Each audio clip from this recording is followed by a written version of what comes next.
Alors cette fois, on présente la TRS. Donc, alors là, c'est la RR, donc la Raga Replica, on va dire. Voilà, on a choisi de présenter celle-là parce qu'il y a aussi chez TRS la One. La One. Mais celle-là, elle a des belles pièces factory. Ouais, celle-là, c'est un peu le modèle phare chez eux, la Raga, parce que toutes ces pièces, le guidon, tête de fourche, on a une culasse qui est différente, l'amorto, fourche, et puis après, un peu tout ce qui est accessoire, on a des nouveaux repose-pieds. Sur ce modèle, en fait, la boîte air, elle a été toute retravaillée. On avait une petite faiblesse en fait sur les points d'ancrage. D'accord. Ça a été tout revu. Ils ont changé la pompe de frein arrière. On a un nouveau mètre cylindre de frein arrière avec le réservoir incorporé dedans, un peu à l'image des autres. Le sabot a été retravaillé, un peu plus large pour éviter un peu les frottements. Ouais, voilà. Bon, là aussi, on est sur une marque jeune, pareil que pour la Vertigo, 5 ans d'existence. Et maintenant une moto vraiment aboutie. Oui, on sent en plus cette année vraiment un élan un peu de vente sur ces motos. Parce que ça, alors, Berlatier, l'importateur, a su vraiment dynamiser ça. Et c'est vrai qu'on en vend de plus en plus. D'accord. Pareil que la Vertigo, au début, on était un peu en retrait. On ne savait pas trop, on se méfiait un peu de la revente, de la fiabilité de tout ça. Maintenant, non.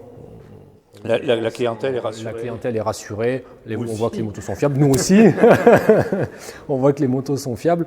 Donc, non, on y va les yeux fermés, sans problème. D'accord.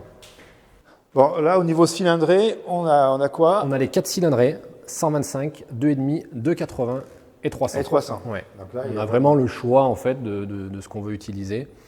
On a cette cylindrée intermédiaire, ce 280, pour quelqu'un qui ne veut pas spécialement se lancer sur un 300, qui trouve un peu trop coupleux. On a cette cylindrée intermédiaire, qui est, moi je la conseille assez souvent quand même. La 280 La 280. On a peut-être un peu moins la vivacité sur le premier quart de gaz que le 2,5 peut avoir, mais on n'a pas le coffre et l'inertie du 300. D'accord. Alors un top pilote va préférer forcément le 300, mais pour quelqu'un qui est un peu entre ces deux, ça peut être une bonne cylindrée, un bon compromis. Pour zoner, peut-être plutôt une 280 finalement qu'une 250. Oui, alors toujours pareil, le 2,5, il n'y aura pas forcément ce coffre qui va nous user à la fin d'une journée. Le 280, en fait, il va être sympa dans toutes ces grandes montées, il en aura un peu plus de souffle que le 2,5. D'accord. Donc c'est là où il pourra faire la différence.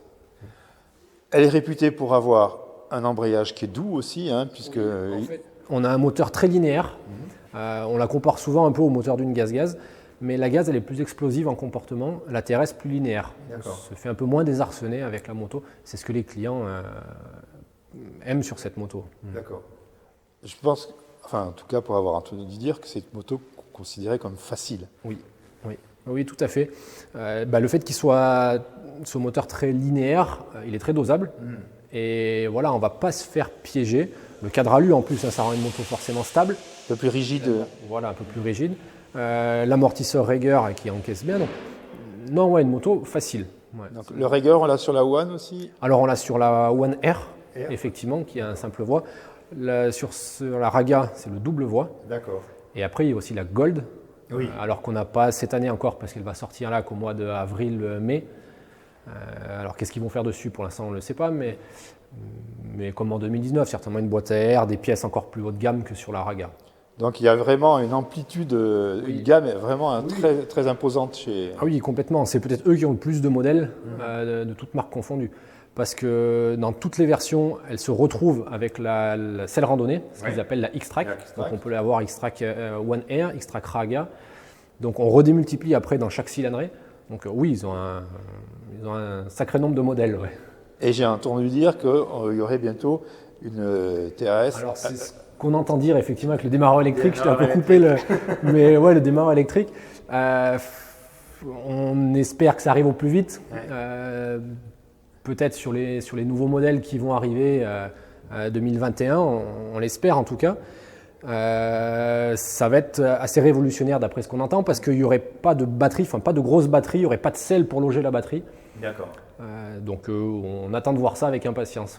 Et on reste sur un modèle, je dirais, vieille école dans la mesure où c'est carburateur toujours. Oui. pas d'injection par rapport à la Vertigo. Là, c'est vraiment la moto classique que tout le monde connaît, le carbu, la culasse, enfin, vraiment très simple, mais c'est peut-être ce qui fait aussi le succès, c'est que c'est simple, la mécanique est facile, facilement accessible, et ouais, c'est ce qui fait sa force. Parfait, merci.